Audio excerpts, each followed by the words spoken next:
Okey, berkenaan dengan insan kamil, kalau kita dalam grup muzakarah kan ada macam-macam pendapat kan. Ada orang kata insan kamil ni maksudnya dia kembali kepada fitrah seperti mana kita datang dalam keadaan baby dulu. Ada orang mendefinisikan insan kamil maksudnya kita sampai kepada diri yang la haula wala quwata illa billah. Maksudnya apabila kita dalam proses meleburkan diri kita dah lebur satu bahagian. Lebur satu bahagian maksudnya kita sampai pada diri yang la haula wala quwata illa billah. Tu macam kita baby. Kan kita datang dulu daripada rahim mak kita push diri kita keluar dan dengan contraction yang Allah gerakkan pada diri mak kita kan. Jadi kita keluar. So kita keluar tu dalam keadaan kita pasrah. Kita duduk dalam rahim mak kita dah selesa. Rahim ni adalah syurga masa baby kita kan. Kita duduk dalam perut kita pun tak fikir nak keluar kat dunia, sebetapa selesanya kita dalam rahim mak kita.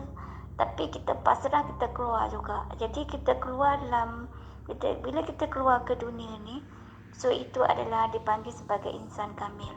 Jadi maksudnya kita keluar dalam keadaan fitrah. Kita tak ada daya upaya.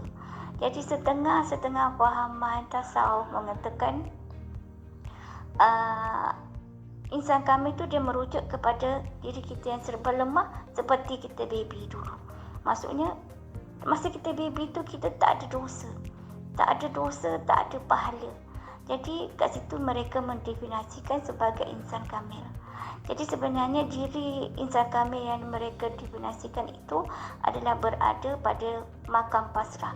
Kalau pada makam rohani kita panggil sebagai makam pasrah, ataupun pada makam tak ada daya upaya, ataupun pada fasa hati yang la haula wala quwata illa billah. Maksudnya perasaan kita ni memang tak ada daya, ya Allah, aku bergantung padamu je ya Allah. Maksudnya apa yang berlaku pada rohani kita sebenarnya pada masa tu ialah leburnya satu keakuan, iaitu leburnya sifat-sifat qadariyah kita. Selama ni semasa kita belum masuk perjalanan ni kan kita rasa aku pandai, aku berjaya, aku kuat, aku akan berjaya, aku cantik, aku akan popular, contoh kan. Jadi kita meletakkan hasil dan usaha tu atas diri kita, bukan pada Allah. Jadi kita banyak bergantung kepada diri kita. Jadi apabila kita masuk kepada perjalanan rohani ini, maka kita dileburkan. Bila kita lebur satu keakuan, maksudnya lebur kita pada Jabariyah tu pada makam pasrah, maka setengah mereka mengatakan itu adalah tahap insan kamil. Okey, satu tahap kat situ. Tapi kalau kita pergi perjalanan yang lebih panjang, perjalanan yang kita yang lebih jauh, maka kita akan kenal pasti bahawasanya ada berlaku peningkatan rohani pada diri kita sehingga kita sampai kepada step-step lain. Okey, step yang insan kamil yang seterusnya ialah setengah orang tu mengatakan apabila kita sampai kepada makam nafsu yang lebih baik. Kan kita daripada makam pasrah, kita pergi kepada makam redha, kemudian meningkat lagi, kita mi'rajkan diri kita masuk kepada fana. So apabila masuk kepada fana, sebenarnya kita sampai kepada marhabatillah. Kat situ kita masuk menjadi kepada nafsu radiyah, nafsu kamilah kan.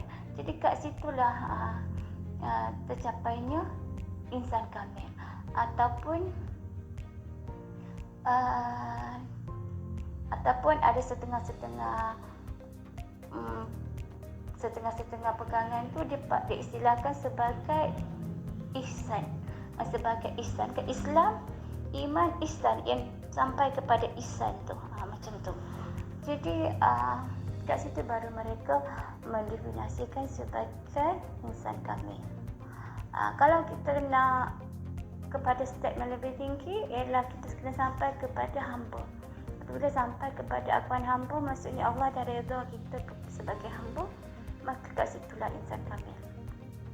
Jadi kat mana-mana kita nak letak sebagai insan kamil, tak kisah sebenarnya. Dia bergantung kepada pencapaian rohani kita. Apapun kita cubalah meletakkan diri target diri kita di tempat yang paling tinggi, iaitu sebagai hamba.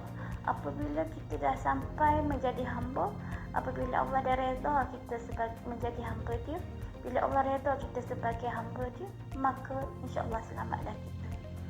Kenapa?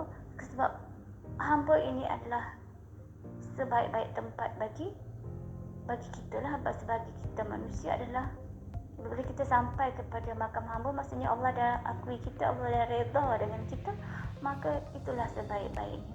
Sebab apa? Apabila kita dah dapat redha Allah, maka kita akan selamat.